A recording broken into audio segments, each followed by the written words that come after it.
समालखा में 13.5 साल की मूकबधिर बच्ची के साथ 34 साल के पड़ोसी ने ही दुष्कर्म कर दिया। पुलिस ने आरोपी को गिरफ्तार कर लिया है। इस संबंध में एएसपी पूजा वशिष्ठ ने पत्रकारों को बताया कि पीड़ित किशोरी मोहल्ले के अन्य बच्चों के साथ अलाव ताप रही थी। कुछ बच्चे क्रिकेट खेल रहे थे। करीब 7 बजे बाकी बच्चे चले गए और आरोपी व किशोरी अलाव तापते रहे। कुछ देर बाद आरोपी लालच देकर किशोरी को अपने साथ ले गया और हैवानियत की। आरोपी मनदीप कार चालक है। वह परिवार सहित पहले दिल्ली रहता था। एक मारपीट के मामले में वह 10 दिन जेल में भी रह चुका है। रेप के बाद आरोपी कोहरे का फायदा उठाकर अपने घर पहुंच गया और आराम से सोया। अगले दिन वह लापता हो गया। पुलिस जांच के साथ ही किशोरी की स्पेशल इंटरप्रेटर से काउंसलिंग की जाती रही। पानीपत, करनाल और सोनीपत के इंटरप्रेटर किशोरी की काउंसलिंग करते रहे। इसके बाद पुलिस ने पीड़िता के आस पड़ोस से लापता युवकों का पता लगाना शुरू किया। इसमें करीब 100 पुलिसकर्मी शामिल रहे। सभी ने डोर टू डोर लापता को खोजा तो घटना के अगले दिन से आरोपी लापता मिला। उसके परिजनों से नंबर मांगा तो कहने लगे कि वह फोन ही नहीं रखता, जिससे पुलिस को शक गहरा हो गया। गुरुवार शाम को आरोपी को गिरफ्तार कर पूछताछ की गई तो उसने दुष्कर्म करना स्वीकार कर लिया। आरोपी का नाम मनदीप है और वह एक बच्चे का पिता है। एएसपी ने बताया कि 4 और युवकों पर भी शक है, जिनके ब्लड सैंपल डीएनए टेस्ट के लिए भेजे गए हैं। पुलिस ने आरोपी मनदीप को आज कोर्ट में पेश करके 2 दिन के रिमांड पर लिया है। एक्चुअली उस दिन लड़की की ढूंढ पड़ गई थी।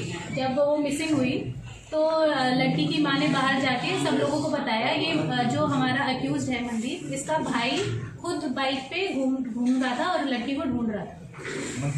मनदीप का भाई। तो ये इसके लड़की के परिजनों के साथ ढूंढने में था जी। ये बात 6:30 टू अराउंड 7:30 ये लोग ढूंढ रहे थे और ये अंधेरे का फायदा, उस दिन कोहरा भी बहुत ज़्यादा था संडे की शाम को। लड़की राइट की तरफ ढूंढ पड़ी हुई थी तो वहाँ तो वो नाम चिल्लाई रहे, उसका नाम पुकार ही रहे थे, उसको हल्का सुनाई देता है। तो लड़की भाग के जो भी उसको मिला, उसको पहले उसकी बुआ मिली, वो अपनी बुआ के पास गई और जो ये लड़का है ये कोहरे और अंधेरे का फायदा उठा के ये अपने घर चला गया। तो 4 जनवरी को हमारे पास एक दरखास्त आई regarding rape of under age deaf and dumb girl. तो उसी दिन हमने एफआईआर रजिस्टर की। शाम को हमने उसका मेडिकल करवाया। अगले दिन हम लड़की को काउंसलिंग करवाने के लिए लेके गए, क्योंकि लड़की गिफ्टेड है, स्पेशली गिफ्टेड है, तो हम उसको we could not deal with her normally. तो हमने उसके लिए अलग से स्पेशल इंटरप्रेटर बुलाए। हमने पानीपत का इंटरप्रेटर बुलाया। ही वॉज नॉट, वो उनको समझने में सक्षम नहीं था और ना ही लड़की उनकी बातों को समझ पा रही थी। इसलिए हम उन्हें specially Karnal school for def and डम लेके गए, ताकि वहाँ पे जितनी भी इंटरप्रेटर्स हैं वो लड़की अपने प्रयासों से लड़की को समझने की कोशिश कर सकें और उसमें से हम उन इंटरप्रेटर को चूज़ कर सकें जो सबसे ज़्यादा उनकी बातें समझने में सक्षम थी। तो उनकी काउंसलिंग करनाल में हुई। उसके बाद हमने सोनीपत से एक स्पेशल इंटरप्रेटर है उनको बुलवाया। शाम को हमने उनकी 164 की स्टेटमेंट के लिए हम उनको जेएमआईसी के पास लेके गए। तो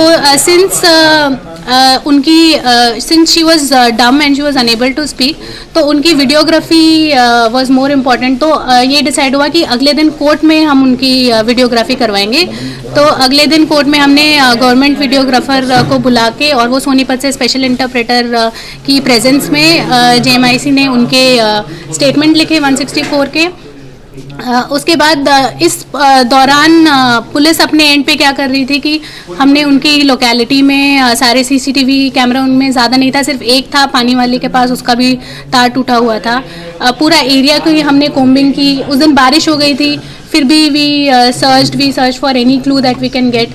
हमने अपनी टीम वहाँ पे लगाई, सीआईए समालखा को इन्वॉल्व किया कि वो डोर टू डोर जाके ये पता लगाएं कि वारदात के दिन के बाद से कौन वहाँ से गायब है, क्योंकि उसी से हमें क्लू मिल सकता था। हमने साइबर सेल इंचार्ज से वहाँ का टावर डंप उठवाया।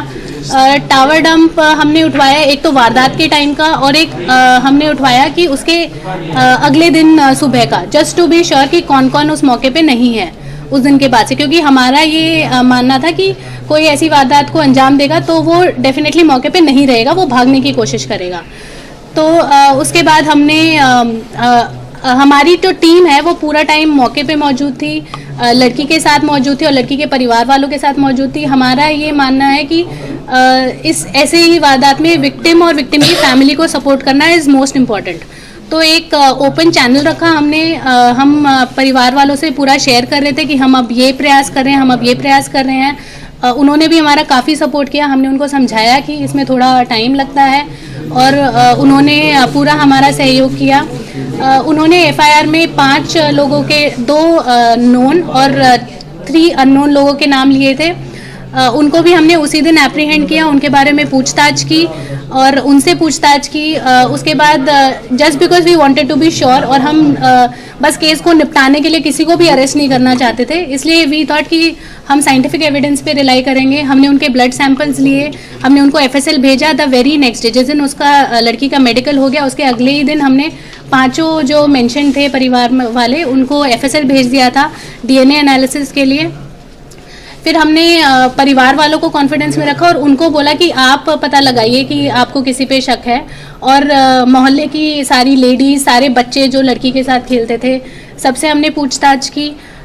उसमें हमारे सामने ये आया कि मोहल्ले में एक घर में एक आदमी नहीं आ रहा है 2-3 दिन से। तो वो एक्चुअली हमें लड़की की माँ ने ही बताया था इन्फॉर्मेशन, तो उस पर वी वर्कड ऑन दैट। हमने उनको बोला कि आप फ़ोन नंबर मांग लीजिए, हम CDR निकलवा लेंगे। तो phone number also they did not give, so that raised our suspicions further. तो कल सुबह वो अपने घर पे आया वापस, वो अपने चाचा के घर चला गया था कुरुक्षेत्र। कल सुबह वो वापस घर आया तो we the girl's mother she took the girl to their house, ऐसे ही बहाने से कि ये लड़की आपका घर देखना चाहती है। उसके बाद the girl identified the guy and we reached on the spot. Our team was already there, हम पूरा टाइम उस लड़की की काउंसलिंग कर रहे थे। CWC टीम भी उनके घर पे पहुंचे उनकी काउंसलिंग करने के लिए।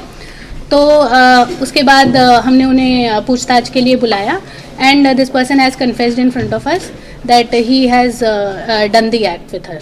उसका मारपीट के केस में वो 10 दिन के लिए जेल में रह चुका है। पकड़ना बहुत मुश्किल था, हम पे बहुत प्रेशर था क्योंकि लड़की डेफ एंड डम है और हमें उसको समझ पाना और उसको हमें समझ पाने में बहुत दिक्कत हो रही थी, इसलिए we had to rely on interpreters. और एक्चुअली उनके पेरेंट्स का बहुत ज़्यादा रोल था क्योंकि लड़की को कोई फॉर्मल एजुकेशन नहीं मिली है साइन लैंग्वेज में, तो जो उसकी मॉम उसे समझा सकते हैं वो हम नहीं समझा सकते। तो इसलिए हमारे लिए बहुत इंपॉर्टेंट था कि हम लड़की की फैमिली वालों को कॉन्फिडेंस में रखें, और लड़की के पेरेंट्स ने बहुत ज़्यादा सपोर्ट किया हमारा।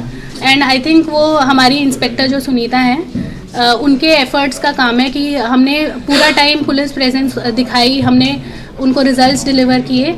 तो आई थिंक डिफिकल्ट था बट आई वुड कमेंट अभी तो we have apprehended just 1 person, और जो 5 लोग हैं उनका जो हमने ब्लड सैंपल्स ले रखा है बस वो वही हैं। बाकी आगे हम रिमांड लेंगे, आगे किसी की भी इन्वॉल्वमेंट मिलेगी हम ज़रूर अरेस्ट। टीम में कितने लोग थे? टीम में ये लगा लीजिए आप पूरा थाने का स्टाफ, चौकी का स्टाफ, CIA समालखा का स्टाफ और CWC की टीम भी इसमें काम कर रही थी। तो मतलब हमारा पूरा फोकस इस केस पे था।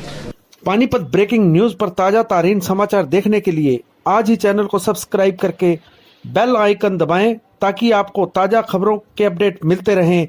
देखते रहिए पानीपत ब्रेकिंग न्यूज।